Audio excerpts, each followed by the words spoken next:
because we are not only progressive Christian experts, but music experts as well. So, Not me. I don't know about that.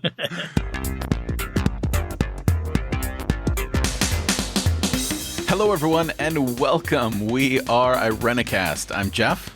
It's your boy, Alan. I'm Bonnie. I'm Casey. And this is Rajiv. On the first and third Tuesday of every month, We bring to you our perspectives. On theology and culture. From a post-evangelical lens. Thank you for joining us for another conversation to provoke your progressive Christian imagination. This week, we are continuing our conversation on white supremacy, and I think last episode we grabbed the low-hanging fruit of evangelicalism and white supremacy, and this week we're going to be talking about white supremacy in progressive Christianity, or left Christianity, or liberal Christianity, or however you want to put your label on that particular thing. And for our segment, we're bringing back a segment we did a few weeks ago called Playlist, and we're going to be picking our favorite protest songs. And that'll be fun. I'm interested to... So, yeah, stick around for that. Yes. And add some songs to your list. Should be a lot of fun. So let's get into this particular conversation. We have all come from certain branches of evangelicalism, certain branches of conservative Christianity, and we have all found ourselves in progressive Christianity, the majority of you all in a particular denomination of progressive Christianity. And I'll speak for me, and then you guys can affirm or disagree if you'd like from your experiences. Oh, thank you. This is really what the show's about. I've set it up so that everyone supports me and lifts me up, just like society, because I'm a straight white male. Okay. Well, that's a great way to start out. Okay. So I think that when I transitioned out of evangelicalism or conservative Christianity, I had kind of rose-colored glasses. Right? It's like I finally found the Holy Grail, so to speak, the right way to interpret, the right way to be. And when I was in my first church as a staff member, I started seeing, oh, wait a minute. It's not perfect. There's some stuff here, more so in the latter part of my time at my last church. But yeah, so I guess kind of with that journey in mind, first of all, is that kind of everyone else's basic experience? Is that you kind of went in with rose-colored glasses and things changed? No. No? Okay. No. When you see a group that's predominantly white, you know it's got problems. Okay. This is very important for us to hear, I think. At least from my experience. Right. I'm like, okay, but at least the gauge for me is like, are they aware of the problems, or are they trying to fix them? And I found that to be the case in progressive Christianity. That they're neither aware nor willing to change, or no, that there is a willingness to be aware and a willingness to work on it. It's not like it's an automatic thing. Like everybody's aware and everybody's working on it, but that there is an openness, there's dialogue around it, there's sermons about it. It's part of the fabric of progressive Christian circles that I've been in contact with, which is very different. Everywhere else, it seems to be more denial. I don't think that's a given across the board in progressive Christian circles. We've been involved in very, like 3 progressive Christian communities, and that was certainly, as we were looking, that was one of the yardsticks, when deciding whether or not we were going to be a part of that community, was their awareness around race issues of race, whether or not people could even call themselves white. I think that illustrates just how hard it is to talk about anything with a broad stroke like progressive Christianity. Well, you're talking about a lot of Christianities and a lot of people, or even one denomination. We have lots of different churches within one denomination that think differently and they're structured differently. And then even inside of a church I've worked in that says one thing from a pulpit or has a certain policy, everyone in the church understands it differently and applies it differently. So I think this conversation can hit so many different levels. And like Jeff, like your experience, you went to a totally different denomination than we did.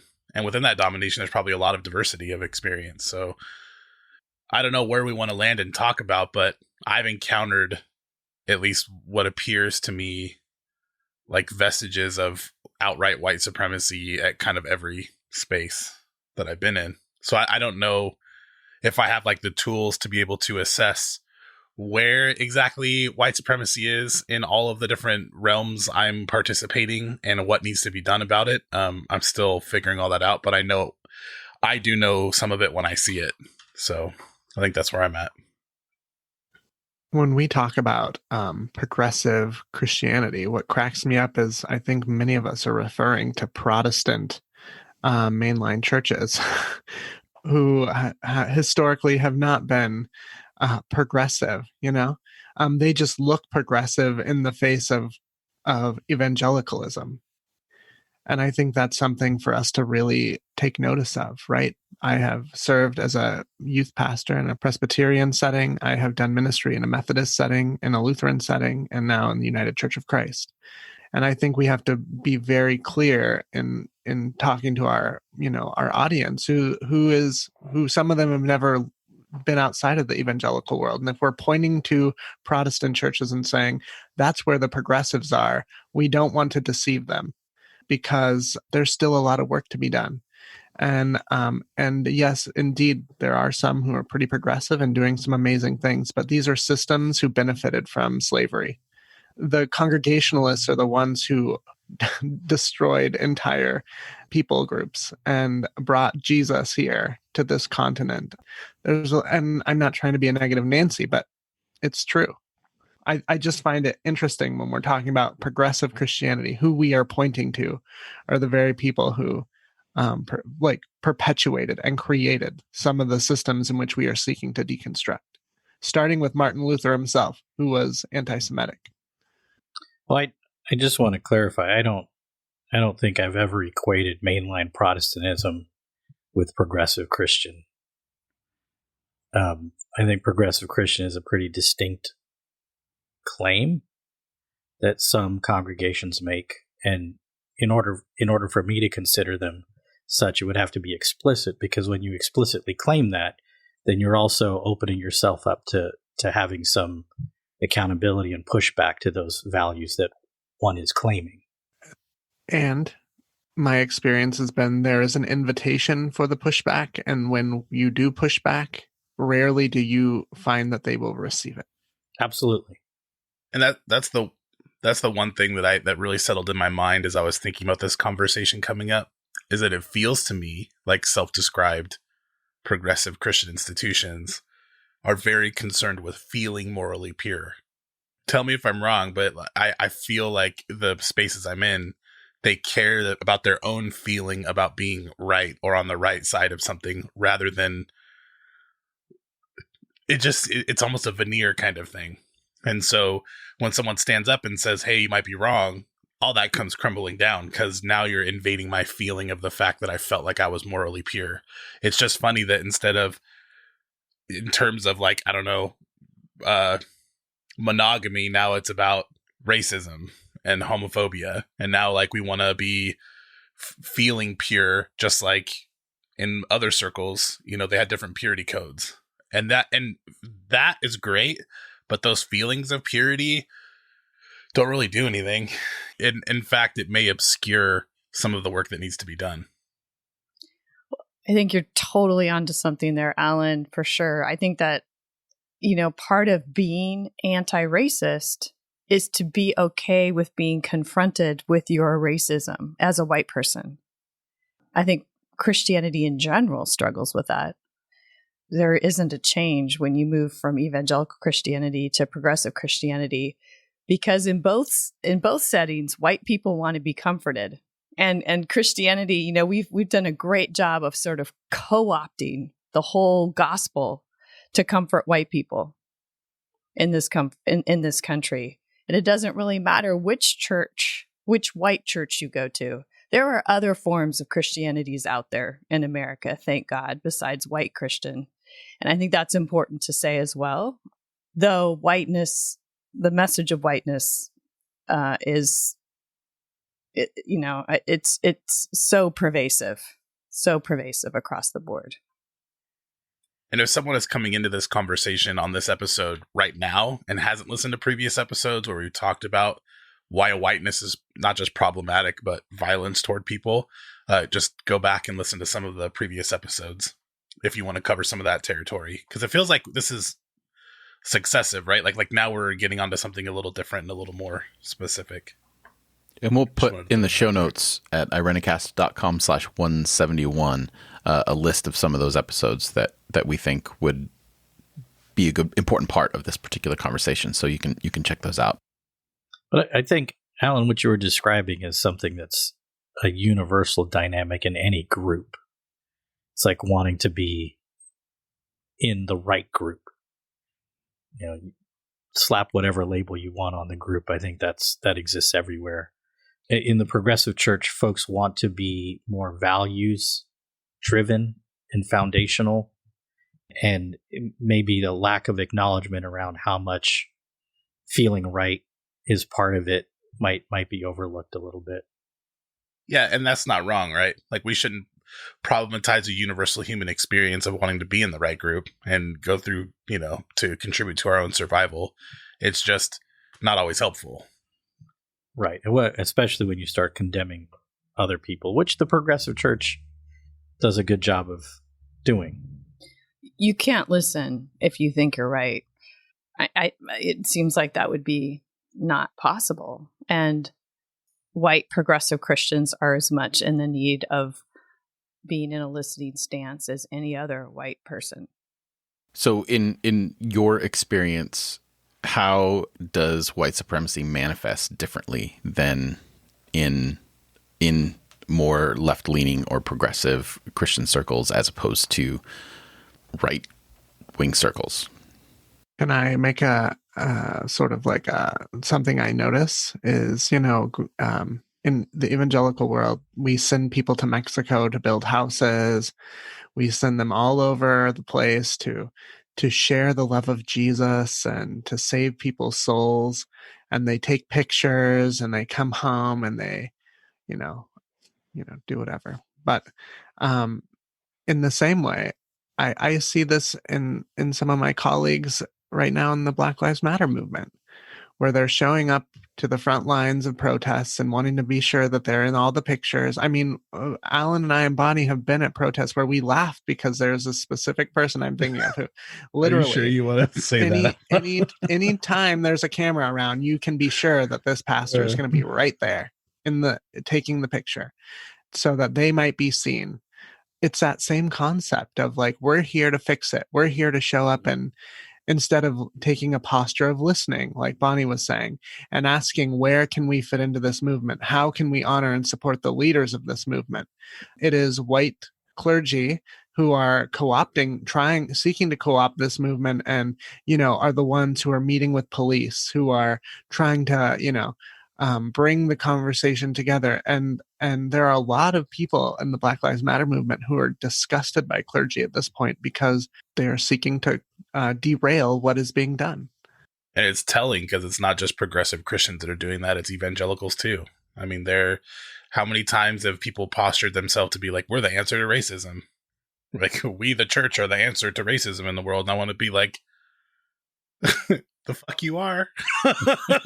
Like, really? Yeah, we can't tackle racism as a society. Like, you have to own this too out of everything, Well, so Casey, I get that feeling.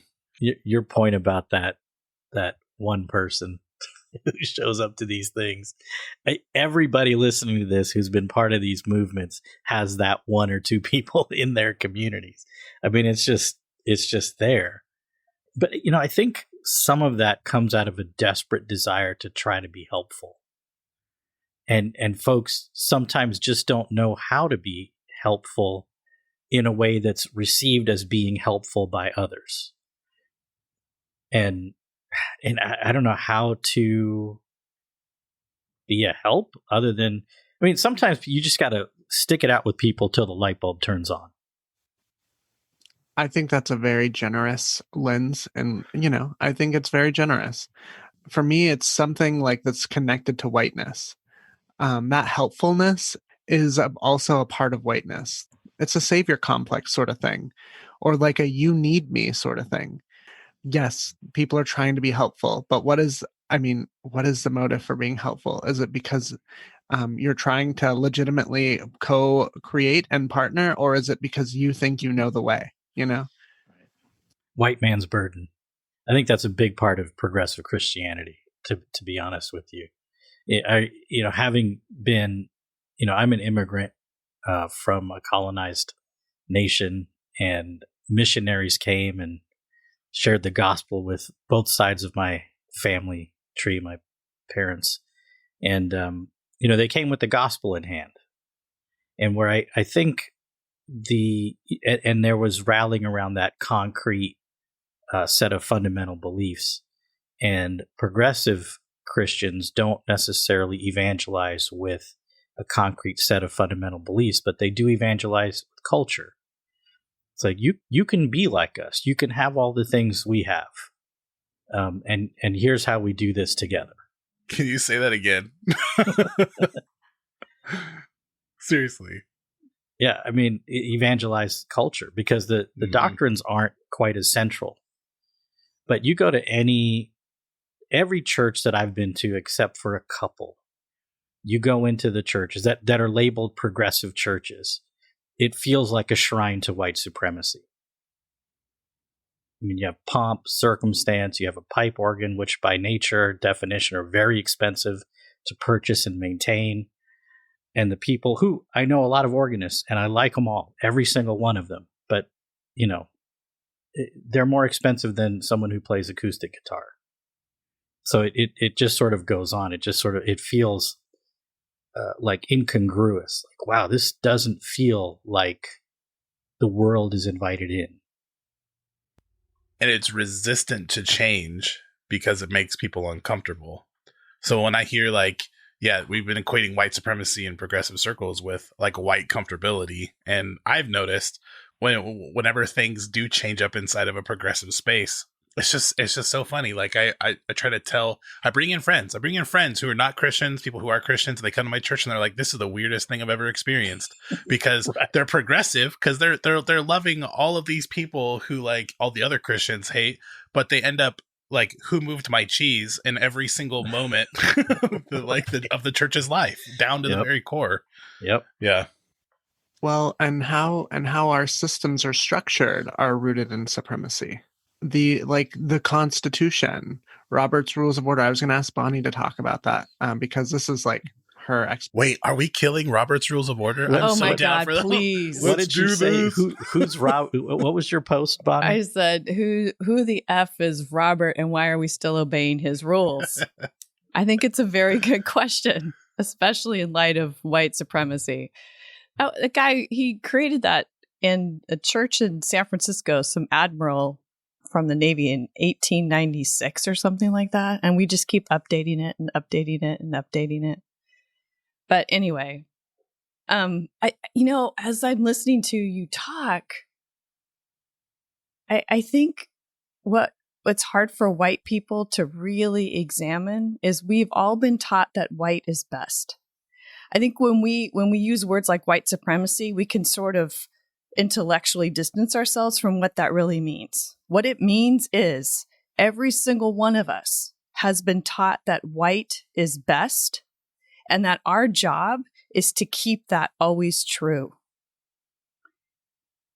And what would happen if we stopped believing that? What would happen to our systems? What would happen to our structures? What would happen to our relationships if we stopped believing that? And I don't know what the progressive Christian church is even asking that question. Well, nobody is. They know best. And so anybody who wants to be in relationship with them, it's sort of like, we know best, and here's the boundaries. We love to talk about boundaries as white people. I mean, we have boundary training That's part of we put everybody through boundary training. And who decides what are the benchmarks for what boundaries are healthy or unhealthy? It's so white. So I've been in those for like 6 years or 7 years now. And there have been moments where like a person of color will stand up and be like, well, that's not my experience. And all the white people are like really uncomfortable, like looking at them. And, you're onto something there. There's a huge dynamic that's a part of that. I experienced that even in queer community. I remember a few years ago being because every 3 years in our denomination, we have to take a boundary training. And a few years ago, I was at a training and I was sitting next to another queer person, and we're hearing the things that they're saying. And I'm looking over like, this does not apply, or this is not how we function. I just felt this like otherness happen immediately of like, I can't sit here and listen to this because this is not real. This isn't how my community works. So I can't even imagine, what people of color feel. It's worse, I'm sure. But there was just this moment of like, this does not apply. This is not how it will work. Yeah. So as a non-UCC person, what is boundary training? Like, what is the purpose and the goal of this? I feel like I just was, privy to some inside language, and maybe our listeners feel the same way. So let's clarify what we mean when we're talking about boundary training. If someone wants to briefly explain the structure and the reason behind this. A really generous read would just be that there are clergy who make mistakes because the ethics that they've learned are very specific to their life growing up, and now they're in a wider world. I keep saying that. I got to stop saying that. A larger world. And so they have to, or for some people, they haven't updated their ethics in a long time. And so they go to these boundary trainings and then they realize, oh, wow, there's all these questions around how to be a good minister and not cross, like, the famous stuff. You don't use people in your congregation. You don't use your congregation as your therapist. You don't you don't cross certain ethical lines. And so it creates this community of best practices that kind of, because there's so much gray area inside of ministry that like you're really out on a ledge sometimes by yourselves, and we've experienced that even between us, like when we've had conversations. From that brief explanation, it sounds like it's basic ethics boundaries. So how is something like that turned into white supremacy, and how is, like, give me a concrete example? Okay, my example of what came to my mind was like, there was this thing where you never give your money to people in your congregation. So this is what was being said. I was listening, and everyone's like, yeah, you should never personally give your own money as a clergy person to someone in the congregation who's in need, because that establishes a special relationship. They're now like dependent upon you, and now you have a relationship with them that you don't have with other people, and you're supposed to treat everybody kind of equally. So that's what everyone's saying. And then someone stood up who was, not a white person, and they were like, well, that's not my experience. Like, that's not how we treat each other. And if someone needs something like that, I'm going to give it to them. And it was really uncomfortable, because it was like, yeah, we all sat back, and at least for me, I was like, yeah, why are we like interpreting all of what it means to be a clergy through this really individualistic, capitalistic lens? And that was kind of mind blowing. So just stuff like that, determining what practices are best. So kind of just listening to all these perspectives, it's interesting to me. And these are just things that are going through my head. So these are fresh thoughts. I'm just trying to put this all together. But I've Sounds long... like a cool podcast. What's that? Fresh thoughts. Oh my gosh. Fresh thoughts with your boy Alan. That's his vegan endeavor. Oh my gosh. All right. So just putting this all together, I've long said that one of the most striking differences for me between my two experiences on these sides of Christianity has been the worship experience and the theology, where in evangelicalism, it was very like loose and liberal with worship style, but very rigid and strict with theology. And I found the opposite to be true in progressive circles or mainline circles, where the worship is very strict and rigid, and the theology is very open and freeing. And Rajiv, going back to what you were saying before, it seems like I'm thinking back to just the worship experience in the two churches that I've been to. And, you're talking about the organ and how expensive that is, and how that is a worship experience that requires conformity. And that a lot of times the evangelical worship experience was based in appropriation. at least from the music style or even the preaching style, a lot of it was borrowed from in my Pentecostal background. So this may not be true across the board, but that there was a lot of appropriation from like gospel, from the Black church. There was this exoticizing a lot of times in that particular thing. And it was interesting to me that, and then going back to what we're talking about, the idea of like resources and being a help, and that the white version in both camps of being helpful is making better. Right. So that we have this perspective of, well, I heard this, but we can make it better because we have the resources to do it. And then the other side, well, we can make this better. I can be a better help because I have the resources to do it. It's interesting that in all these places, how much what we have monetarily influences our posture and how we approach our way of helping, so to speak. And I think when we say make it better, we mean make it more white-like. Right. And we would say that that's more, and I think that that's better. And that's what normal, like we've normalized whiteness. And I think that's those semantics, people are like, I'm not white. This is just what we do. And that there's trying to get people to make that leap to, we've made normal white. Like that's the problem, is that I don't know, there's no normal. Like it can't be a normal. I found it really interesting.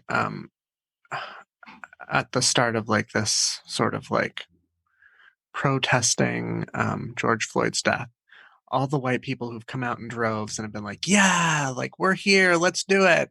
What should we do? And then when Black Lives Matter says defund the police, there's like, oh, I mean, is there another way? Like, and they're saying, no, we need to defund the police. We need to deconstruct these systems.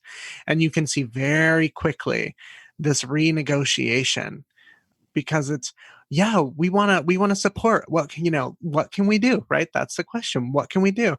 Well, you can listen and you can help us deconstruct these systems. Yeah. Well, what can we do other than that?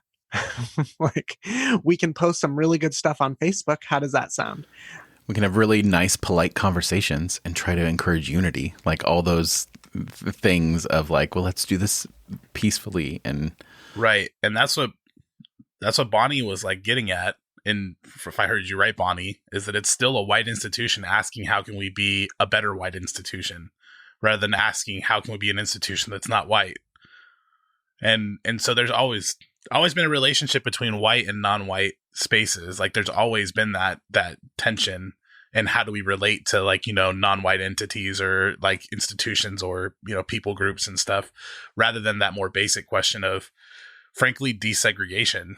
And I don't know, as a white person, I'm not trying to say we should desegregate Sundays and we should, because, white people have a history of invading spaces and turning them white, and it's not safe whatsoever when that happens. But frankly, like, we still have segregated neighborhoods for a very historical reason that absolutely was part of our government funded building projects that have contributed to the fact that we still have segregated neighborhoods. It doesn't have to be that way. Like schools, have become more desegregated over time, and there's just no like huge the only push that I've heard for something like that inside of a progressive space isn't necessarily changing the institution from being white. It's still a white church that believes in diversity.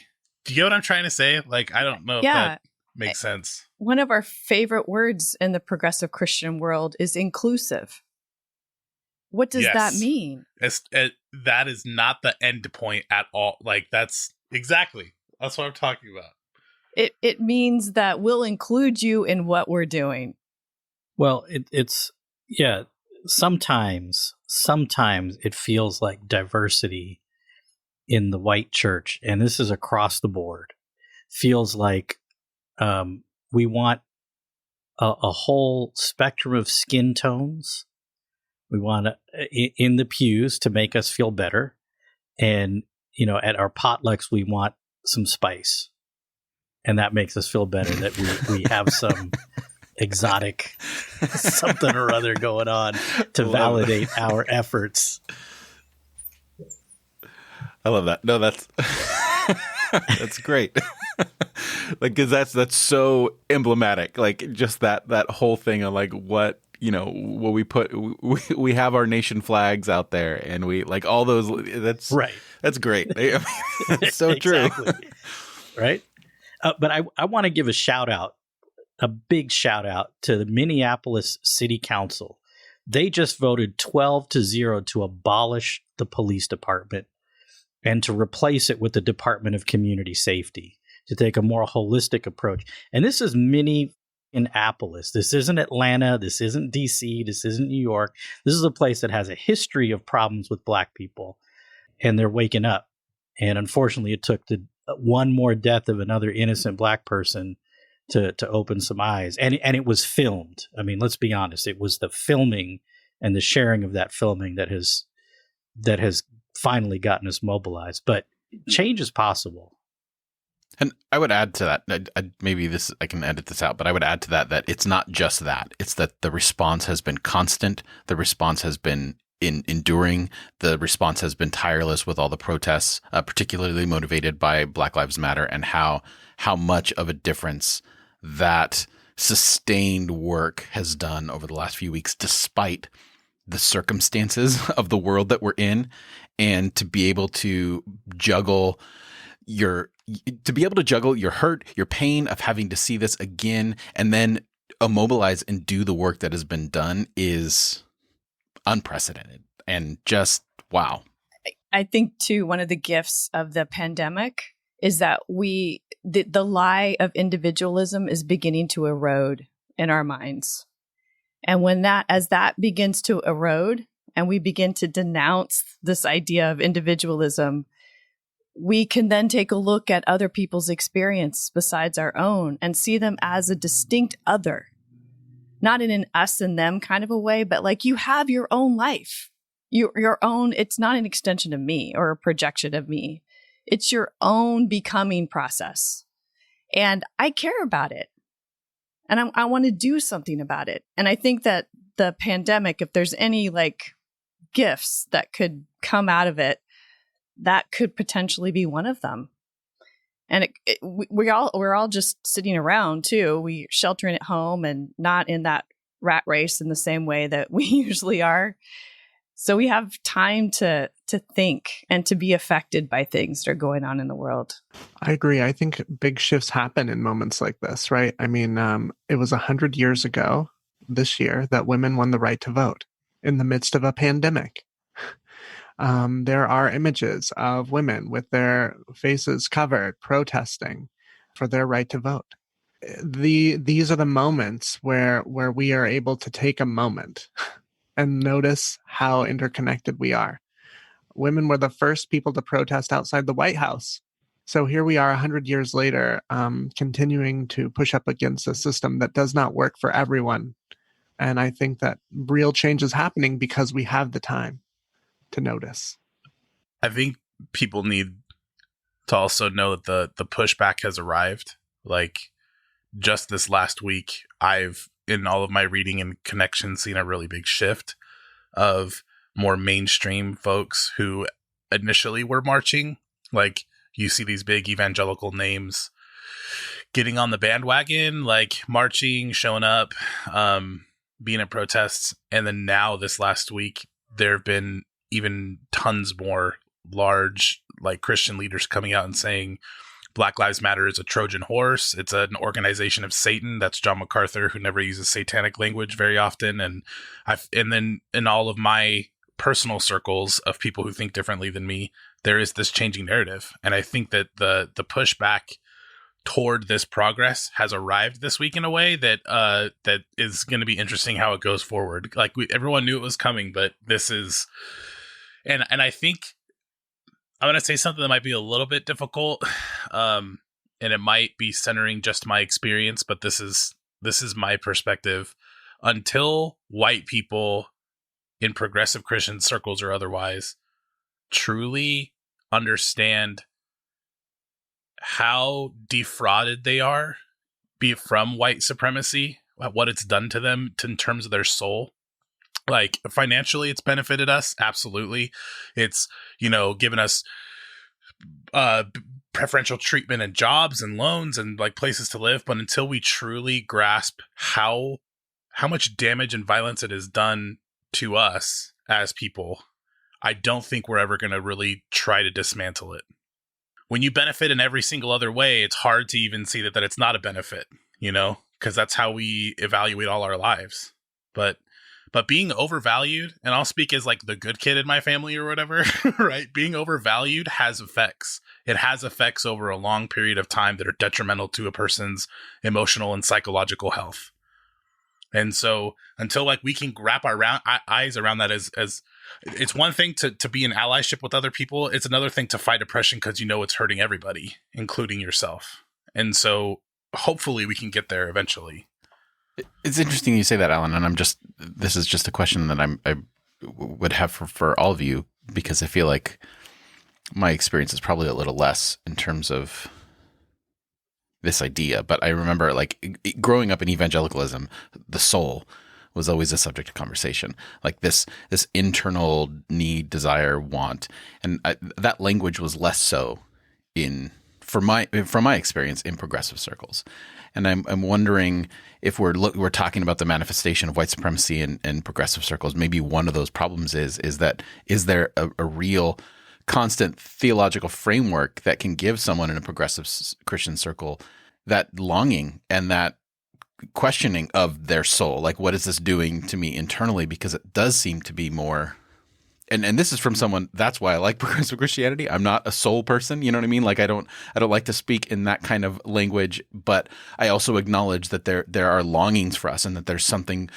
I would term it more psychological or whatever. But that's beside the point. But I'm wondering, because there's not that framework, and at least in my experience of progressive mainline, whatever we want to call it, that soul language is gone. So maybe it's harder for that to take root. I don't know. Well, in our family's transition away from fundamentalism into, just nothing for a fair time, and then, just sort of by some strange things coming back to Christianity in a progressive sense, our older son, Bonnie's and my older son, he said, because I don't think this progressive Christian thing's ever going to work. I was like, why not? And this was like just a few months into it. He's like, they don't care about people's souls. It's like the conservatives, they actually care. Now they're messed up with how they care about it, but the progressives don't seem to it's not even on their radar. I tell people in my congregation all the time that I feel like I'm more of an evangelical now than I ever have been in terms of saving people's souls, because of the work I do with queer kids, right? And I think it's really important for Alan to invite us to recognize the stuff that we are taking in that is toxic to us. I often will invite my junior hires when I'm talking about, faith stuff. I will ask them to close their eyes and imagine heaven, even though that's like something Jeff is like cringing. But, heaven, whether you believe in heaven or not, let's pretend for a moment you do. Close your eyes, and whether you believe in angels or not, close your eyes and tell me what those angels look like. And if they're all white, I have a major concern about how you understand God and eternity. And so many of my young people will open their eyes and be like, oh my God, I never thought of that. And for my young people of color, when they open their eyes and say, oh yeah, all the angels were white for me too. Right? It's like this is the system, everyone. This is where our souls reside, is in a tradition that all you see are white people, including a white Jesus. And we have to begin to deconstruct all of that, because it is not good for our soul. Yeah, absolutely. And Jeff, I think your question, it's a great question. This is why I keep talking about another like really bad word in progressive Christian circles, and that is sin. Because I think we like to think of sin systemically, and in the progressive Christian world, and like any confession or collective experience of sin is about systems of oppression. And the truth is, sin is also, it resides in the individual as well. I don't think it does in the way that the conservative Christian or the way that I grew up. I don't think it is that at all. But I do think that in order for us to denounce whiteness and to begin to heal and reclaim an identity outside of white-mindedness, it seems like there has to be some acknowledgement of toxicity, of like harm done, of sin. I mean, we have a theological word for it. So that's another conversation probably for another time. But it's hard for me to talk about white supremacy without bringing up the word sin. Which again, I think speaks to this idea of progressive Christianity, like you're saying, Bonnie, that we don't want to talk about those things. We are blameless. A purity culture. I loved how you brought that out. Casey, I like in hearing you talk about the white Jesus and the white angels kind of thing. And this is just one really small part of the whole conversation. But like we posted that meme of, Jesus joking around being like, and so I was there, the only white guy in Jerusalem, which is kind of funny or whatever. And people commented and they're like, well, you got to blame the Renaissance artists. That's who you should blame. You shouldn't blame me. And there's this sense that we're still individualized, completely divorced from history in any way, when, it might have been the Renaissance that gave way to colonialism around the world and, took people's culture and language and names away from them. But we're born into that, and we're born into the handle side of the sword. At least I am. And what do I do with that? I can choose to apologize for holding the sword, or I can turn it back toward the thing that created it in the first place. And we're still arguing about whether we should take white Jesuses down in our in our churches. There's a huge national conversation about whether stained glass windows with Robert E. Lee should come down or inside of a church. And we still have, frankly, anyway, I'm going to start getting a little bit crazy. What's really interesting about this white Jesus thing that's kind of emerged in broader circles is I've started responding just with white Jesus is a lie, on some of this stuff. And the white folks in the conversation, they want to go to historicity. They're like, that's correct. Jesus was actually of Middle Eastern origin, so he would have been, darker skin or whatever. And the people of color are like, they get it. They get what white Jesus is a lie actually means. Right. Yep. And you're right. That was really the response. interesting. They're like, oh yeah, Jesus was tan and fit because he walked everywhere. I was like, what the hell does that have to do with anything at all? Well, going to that, you talk about blame the Renaissance painters or whatever, maybe for initially, but I did a class on the history of Jesus in film. And that is the primary motivator in terms of perpetuating our imagery of who Jesus is from the very beginning of how that's gone. And most of the images that people have of Jesus is not necessarily the still images that they have, but a lot of times the films that they use to evangelize, to put things out there, to talk about who Jesus is. And the fact that in various stages of Jesus films, when anyone who was a person of color would portray Jesus, the outrage that came from a lot of places, it's very telling. And then not only that, but even, that's all a side note, but it's just film has played a huge role in the way that we bring the white Jesus into our conversation and into our worship. It's huge. Oh, I don't think it's a side note at all, man, because everybody's taking that stuff in. White people and people of color are taking that in. And then we take it in, we see that as the standard. That's what right looks like. And what does white Jesus do? White Jesus doesn't fight for justice or join a protest. I was told by people that Jesus never protested against injustice. And I'm like, what are you what? That's why he wouldn't have been executed if that wasn't the case. He was executed by the state. Even something as basic as that, I know it's kind of funny, but even something as basic as that, we know white people don't protest because the system, benefits them. That's the underlying motivation in there. They may not have held signs, but they held palm branches. We're going to talk about protesting. That's to say that that's not existent and so just so I'm clear and I'm not trying to paint different people a different way or whatever, but it's such an individualistic reading of Jesus, I guess, is what I'm trying to say, rather than having this a totally non-white perspective. Jesus, wasn't wasn't the white Jesus that we interpret now. So it's not just the iconography, it's also what does that translate into in our lives and in our spaces. Well, and our theology is white. I mean, how much of our basic theology is based off of white German men who, I mean, it's telling that, and a lot of people, to get a seminary education, they have to, and they want to go further. A lot of them have to learn German, to really take in most of the information out there. So that's true. There's a lot to work with, and I mean, the fact that even like liberation theology and stuff like that is only something that we've been talking about since maybe the 60s or 70s. How can we not reform the entire thing? The books that we're reading and the theology that we're putting out there, like there's still so much work to do. Process theology may have a little help for us in this moment.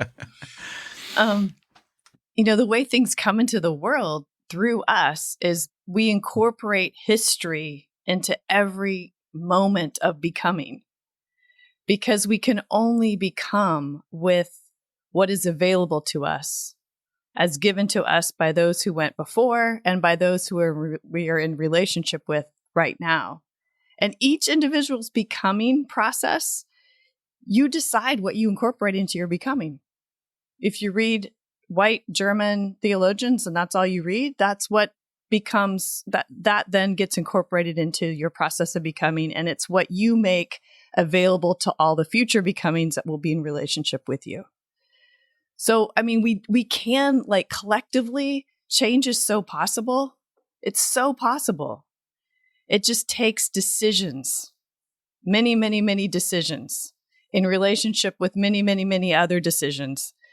We decide together that we're going to take down statues that have been venerated all of this time, because what we want for the future is we want those statues put in the correct context instead of the venerated context that they have been. And I mean, just by looking at a statue, you're taking that into your process of becoming, and it works on you as like, this is how it's supposed to be. This is how it's supposed to be. This is who we're supposed to worship. This is who we're supposed to honor. So, I mean, the shifts that we're making now change what's available to the future in really exciting ways.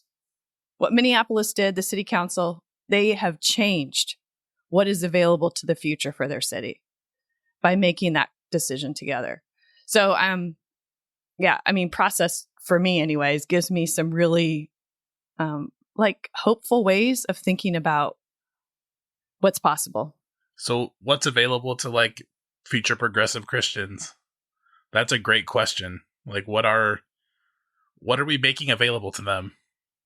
Well, to us. To us. How is this conversation changing what's available? How are we incorporating one another's insights and wisdom, creating this what is now going to be its own thing, a conversation that we're having, and how does that then become available to the future becomings? And I just want to lift up what you said, Bonnie. Like, it's many decisions. I feel like for a lot of us, we're like, oh, I'm going to decide to not be racist, or I'll just decide to educate myself. And it's like, that's a great decision, but there's like 1,000 decisions in the future that you're going to be making around this.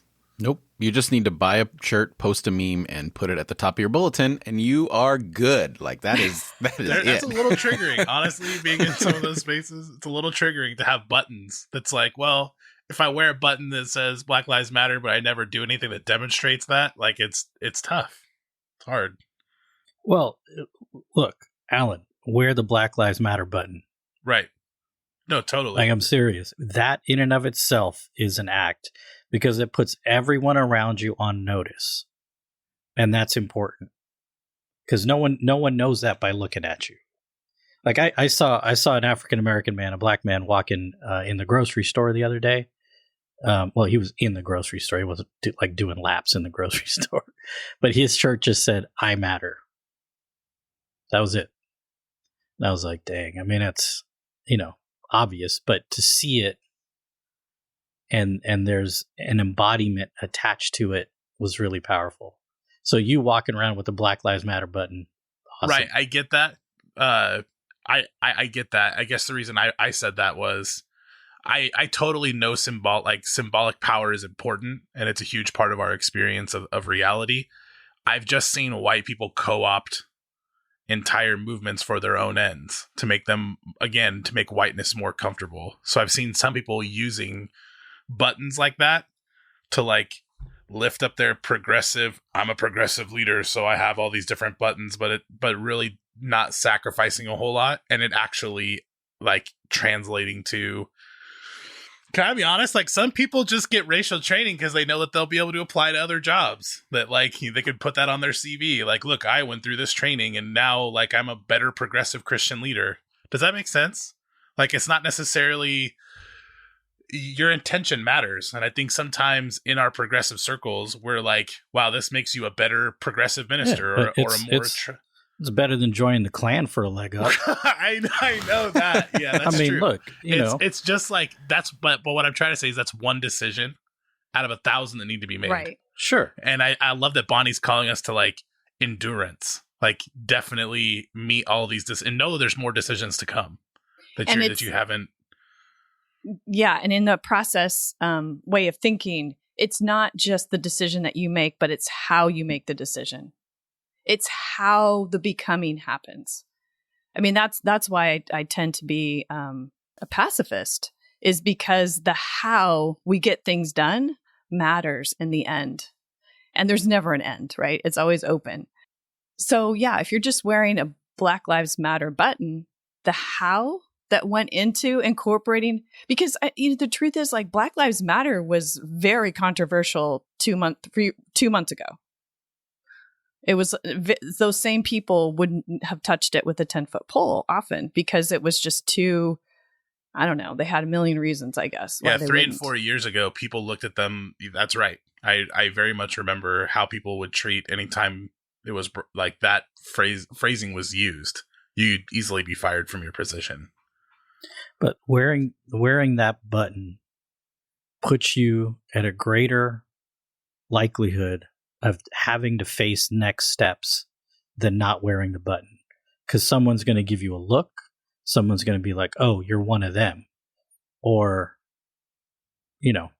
all kinds of things. And then, you decide you have to, like, well, that was really uncomfortable, so I'm not going to wear the button anymore. Or, boy, that was really uncomfortable. I can't imagine what it feels like to have to live in black skin every day. So the button's a step. It's not a destination. So how do we dismantle white supremacy inside of progressive Christian circles? I know there's not like one answer for everyone. We obviously have to have tons of answers, but some churches are selling off property or part of their endowment that was literally made through slavery. Like there are some churches that were built by slaves that are a part of mainline traditions, and they're having the hard questions of what do we do with our multi-million-dollar endowment that still employs white people, like after all this time. Those are hard questions to have. But like, what about like, all of us other churches that are relatively new? I think it's true when I hear people say that movements die for lack of vision. And I think there needs to be some clear vision on ways that we can tackle white supremacy inside of progressive Christian circles if it's going to move forward. I mean, if we know that whiteness has pillaged, is responsible for cheating and stealing and killing and murdering and raping and all of that, then how do you make that right? That's what progressive Christian churches, I think, could ask. I mean, we have a whole tradition that helps us know how to make it right. I would love to see progressive Christian movement calling for reparations, like as a whole movement. Defund the police. That's a good step. But then how do you make this right? How do we atone? And for those people who are really uncomfortable still with defund the police, there's great resources out there to find out like the origination of police departments being in catching slaves that have run away from the South, and how that institutional racism has played a part in policing communities ever since. So like the thing by John Oliver recently was really good, but there's lots of other resources out there too. And we'll put some of those in the show notes as well. And there's also like real life, current, modern examples of defunding the police actually working and police reform like making huge differences in communities. So we'll put some of that in the show notes at irenicast.com/171. And of all things, you guys remember VeggieTales, right? My bingo This is- card for this episode did not have VeggieTales on it. I just want to say The that. perfect way to wrap up, Rajiv. I can't remember the dude's name, but Bob the Tomato. He does a thing on privilege, right? Institutionalized. Yeah, sort of like, how does systemic racism work? Systemic racism. What are you talking about? Bob the Tomato He did a video. does a We thing should put it in on the show systemic notes, too. racism, Like recently? and Yes. it's actually really good. I mean, it's a pretty good arc of the history, and he's really speaking to evangelicals, and it's I applaud it, and I hope every white person watches it. All right. Any final thoughts before we pave way to continue this conversation later? I'm just triggered. I'd never thought that Rajiv would ever bring up VeggieTales on a podcast episode. So Dude, I'm I love VeggieTales. I still do. I think the VeggieTales Jonah movie was one of the best depictions Awesome. of Jonah Awesome. ever, and Yep. I stand by that. They're in the belly of the whale and everything. Mhm. It was great. And they're a kids movie that actually does the last scene, like the depression scene of like it's wonderful. Hats off to them. Getting sidetracked. I think right. with this conversation, I'll just take what Bonnie just said with me, and that is progressives, Christian circles can start by calling out for reparations. And I think that there is a strong Christian tradition, right? Jesus talks to the tax collector and says, anybody you've defrauded, you go pay them back, and then you come follow me. And so maybe that's what I need to take with me and think pretty hard about, is how can an act like being a faithful person in, obviously some things can't ever be repaid, and there's grief that has to happen and repentance. Absolutely. Some people talk about racial reconciliation, and I've heard people be like, I can't talk about that because there was nothing to reconcile to. Like, it's never been fair. And so I get that, but maybe reparations is what we should all be working for. Not just like, playing the progressive game, but putting skin in it more, our own, like, on the line. Because I guarantee you, if progressive Christian ministers started standing up and saying, I'm calling for societal reparations, there's going to be pushback against that inside of their church communities. And if you're listening and you're not a minister or you're not involved in church leadership, I can tell you from experience that your check that you put in that little thing that passes you in the morning speaks volumes to what decisions the church is going to make as a whole. So if you are attending a church, you call that shit out and you use your tithe or your giving or whatever, because I'm telling you, evangelical, progressive, it doesn't matter. That collection plate dictates the future of your church, and you have power in your voice there. And I want to just point back to the episode that Bonnie, Rajiv, and I did on theologies, right? There are other Christian traditions other than white German straight men. A big part of understanding that you don't have to date white Jesus is knowing you have other options. Spend some time reading other stuff and listening to other theologians, because that's another part of this confronting progressive Christianity. Is you can be progressive all you want, but if all you're reading are the same people who look like you, who think like you, and who talk like you, you're still missing the damn point. Yeah, this may not be a neat and tidy concluding thought, but leapfrogging to reparations concerns me because it could be, it's just charity. It's like, hey, we gave you some shit, now let's move on. I think what the work that needs to happen before reparations becomes a legitimate act of penance and restorative justice is a rejection of white-mindedness. And white-mindedness is a late-stage terminal illness that can be countered. Life can be had, but it's going to take a long period of treatment. It's going to take, some aches and pains and a lot of people rallying around one another for recovery to happen. But until white people undertake the rejection of white-mindedness, reparations will only be charity and will not lead to anything lasting. Well, let us know what you think. You can add your voice to this particular conversation by commenting at the show notes at irenicast.com/171. Also in the show notes, you'll find relevant links of all the things that we've talked about and a complete list of all other ways to like, follow, and contact the show. That's irenicast.com/171. And this coming Monday at 5 p.m. Pacific Standard Time on Facebook Live and YouTube Live, we will continue this particular conversation with you, our listeners. If you can't make it live, please feel free to email us your thoughts at podcast@irenicast.com, and we will incorporate that into continuing the conversation on Monday.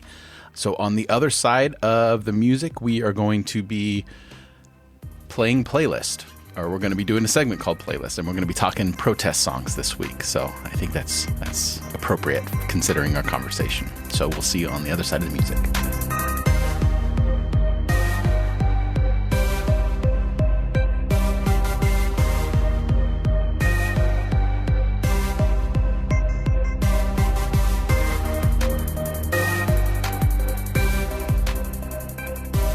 All right, so we are on the other side of the music, and we're going to be doing this is kind of a segment that we've developed, or that we came up with in the midst or the beginning stages of the current pandemic that is facing us all, and we were confused and angry, so we decided let's put together a playlist of anger songs, things that we listen to when we're upset or angry, and you can check that playlist out along with this playlist that we're about to present to the world on irenicast.com/Spotify. So we're setting up some Spotify playlists under that. So this might be an ongoing segment. So, let us know if you have other themes or emotions you'd like us to put some playlists together for, because we are not only progressive Christian experts, but music experts as well. So Not me. I don't know about that.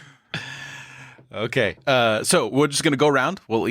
We each have 3 songs. We're going to go around and make everyone, pleasant. So Rajiv, let's start with you. What is your first protest song? Okay. I actually have 4. So I'm just taking 4. No, you have 3. We're going to do one at a time. So one at a time, one round, and then the second one. And then you can name one in honorable mentions, but it's got to be a 15-song playlist. We can't. Yeah. Okay. We'll see about that. So my first one is Fight the Power by Public Enemy. And it has history because they take Fight the Power from the Isley Brothers song Fight the Power. So it's kind of a bringing forward of an existing movement. And it was essentially a response to Spike Lee's invitation to do a song for the movie Do the Right Thing. So there's a lot of connection there, but it's one of my all-time favorite songs. I mean, Public Enemy is one of my all-time favorite bands. But Fight the Power, crank it up to 10. It's a perfect one to start with. If I remember right, too, that was probably one of them, like the biggest mainline call outs of Elvis Presley in the middle of that song, where you didn't. Well, and John Wayne. Well, yeah. It's like F him and John Wayne. Yeah. I can cross that one off my list. I have ones that I'm ready to cross off the list because I still have a feeling we're going to go. But that is excellent way to start the thing. Bonnie, how about you? Okay, I like protest songs you can sing in the shower. So the first one that came to mind is Everybody's Got a Right to Live. It originated in the 1968 Poor People's Campaign, and I've been able to sing it with people in various protests and love it. But actually, the Poor People's Campaign, and maybe we could include this too on our show notes, they have a songbook, which I highly recommend. You can download it. It has links to hear the songs, and then you too can sing them in the shower or wherever you are. They're very catchy, and get into yourself. Nice. Casey, how about you? I'm a big fan of Bob Dylan. Mhm. Times Are a Changin'. Yes. No, that was my Classic. number one. Was reading the lyrics to Times Are Changin' as a start to worship. And one of my congregants, when quarantine started, was like, "Did you know, Pastor?" And I'm like, "What are you talking about?" And she's like, "Everything has changed overnight." It's almost like we were reading that in preparation for what was to come. And I'm like, well, I'm glad that's what you take away. That's great. So yeah. Times are changing. I love it. Come gather around people. I didn't know that you read that to your congregation. That's so cool. I was just gonna say I've been listening to it at night for the last like couple months, and I had no idea that like you were using it too. It seems so. That was the number one song that came to my mind. It just seems so like right on. Especially the line that talks about, come senators and congressmen, please heed the call. Don't stand in the hallway. Don't block up the hall. Yep. And then down later, come mothers and fathers throughout the land and don't criticize what you can't understand. Your sons and your daughters are beyond your command. Your old road is rapidly aging. There are so many kids who are doing the work their parents never did. And it is causing, like, there was a TikTok, I don't agree with this necessarily, but there was a TikTok challenge to film yourself talking about race with your parents without them seeing and then posting it. And there are all these like young teenagers posting these like pretty crazy conversations with their parents where they're talking about systemic racism and their parents are cracking down hard on how like wrong their children are. So that feeling of like, your old path, you need to like there's new things coming, and this, anyway, I love that song. Thank you, Casey. And it originated in their parents' generation, that song. Yeah, isn't that ironic? Wasn't it Bob Dylan who said he tried singing though?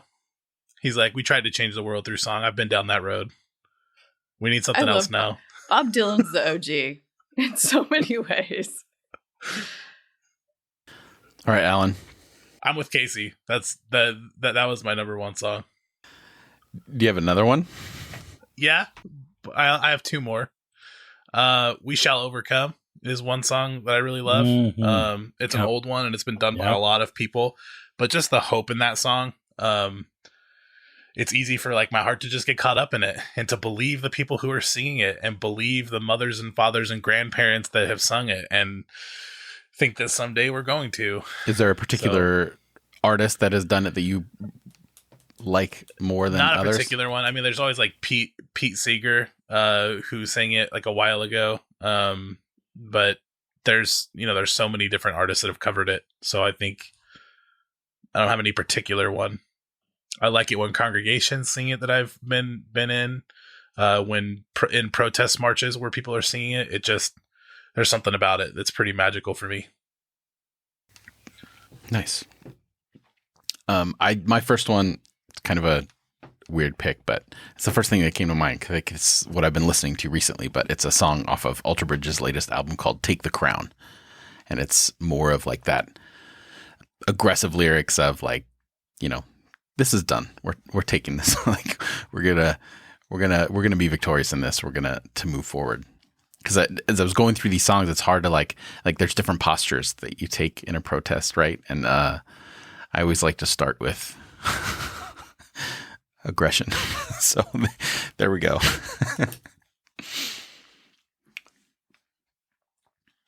All right, Rajiv, back to you. All right. My next one is "Oh Freedom," which dates back to the Civil War era. It's an African American freedom song, and it got carried forward and was very popular in the civil rights movement as well. And it's one of those, I just love the song. Love the song. And it's determination and a commitment of one's own life to the cause. Very nice. Bonnie, number 2. Okay, number 2. I have 4 as well. So maybe I should do 2 now and then finish up with my last one. Another sing-along song that I really love is "I Shall Not Be Moved." I think it was Mississippi John Hurt. I looked it up to see who actually originated the song. But that's a beautiful song of standing strong in one's commitments. And since I hope that along with white supremacy, we also deconstruct, dismantle male supremacy, one of my favorite protest songs for that is "No Doubt, Just a Girl." Mm-hmm. That's a great one. Very nice. I like it. All right, Casey. I got a hymn for you. "The Canticle of Turning" is a hymn that I have been singing a lot lately.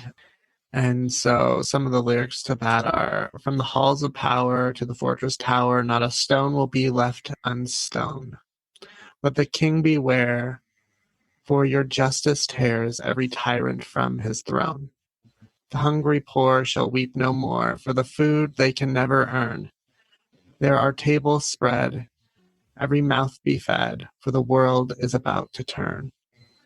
And then it's, let my heart shall sing of the day you bring, let the fires of your justice burn. Wipe away all tears, for the dawn draws near, and the world is about to turn. Casey, do you know the context that was written in? Beautiful. I don't know where it comes from. I just have been singing it a lot. Yeah, it's new to me. Those are powerful words, man. I'm going to look that up. Alan, what about you? What's your number 2?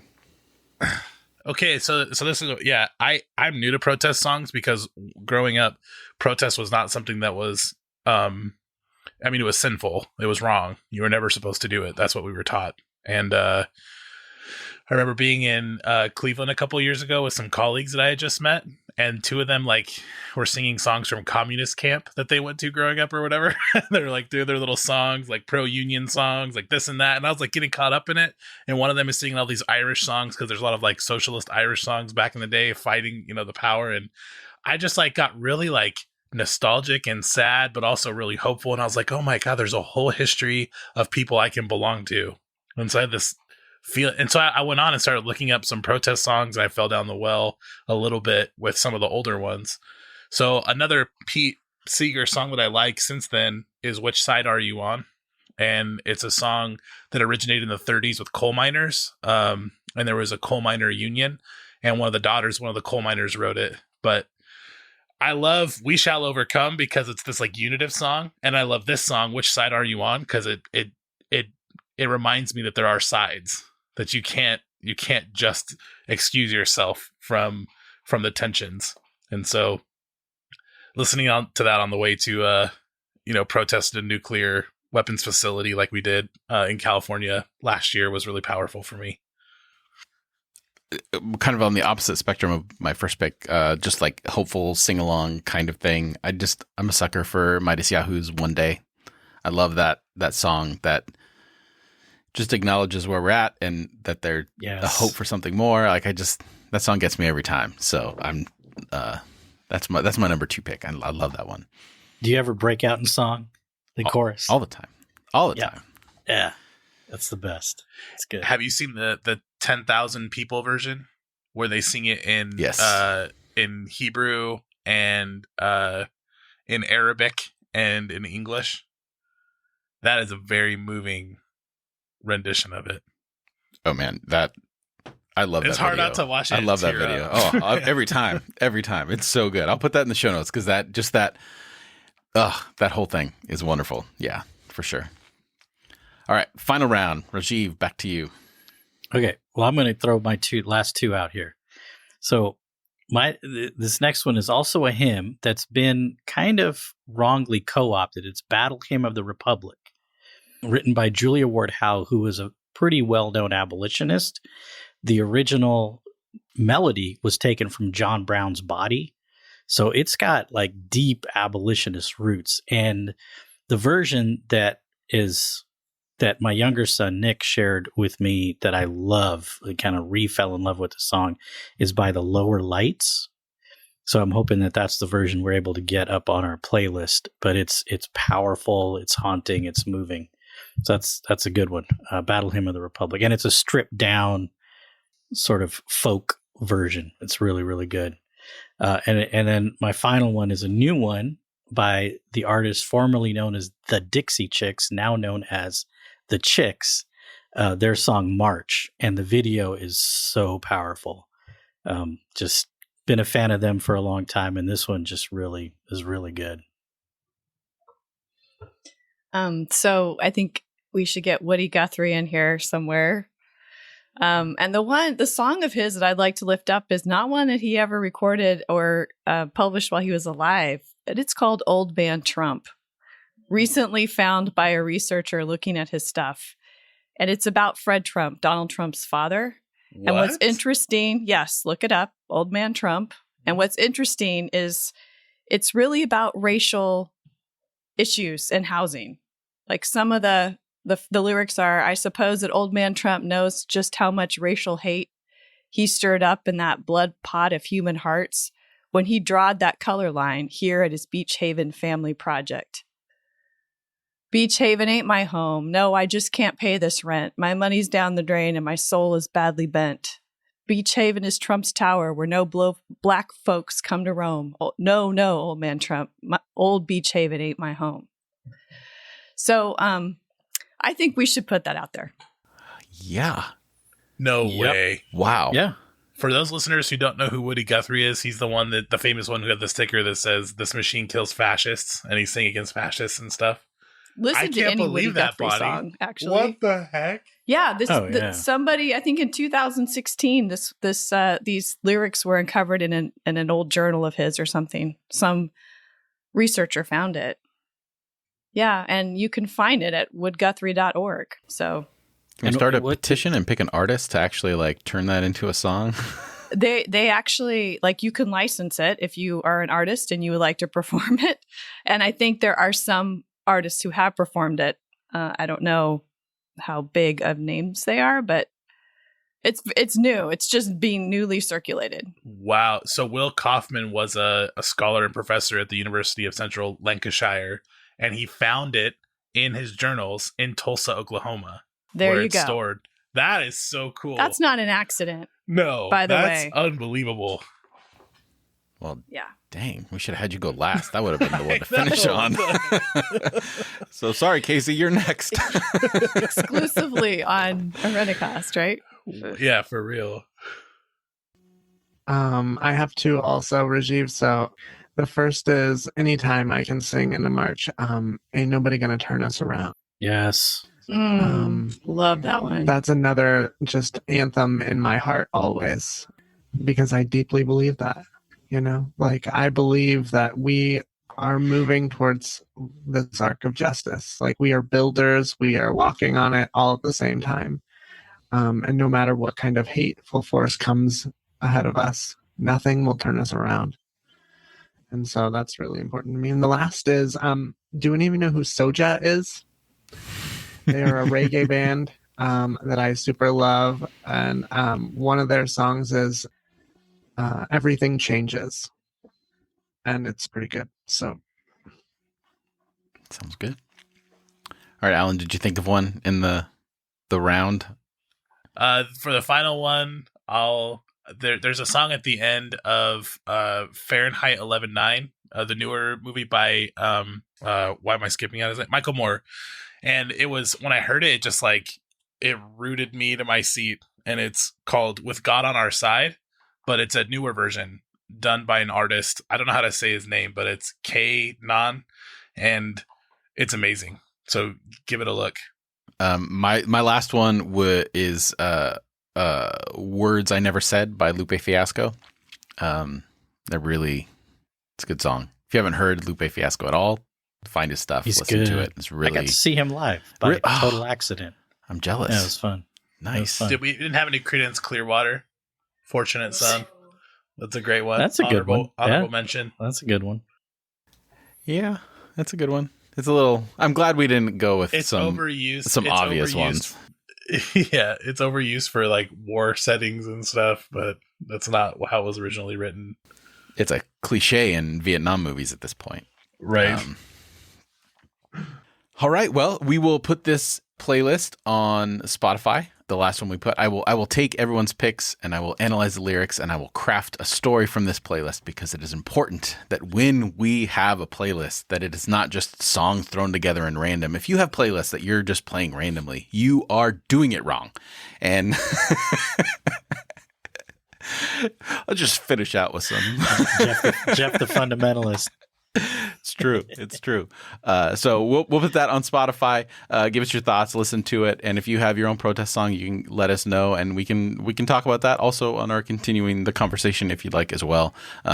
We don't address the segments enough in our continuing the conversation, but I guess our conversations are just so good that we don't have time for that.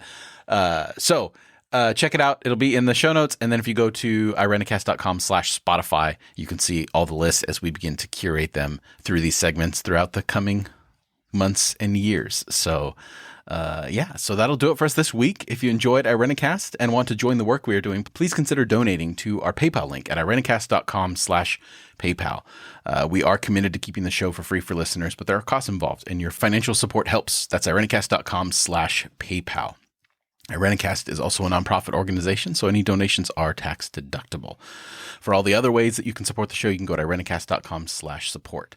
And you can also support the show by simply subscribing or telling a friend, hey, I listened to this great podcast. Tag us in a conversation.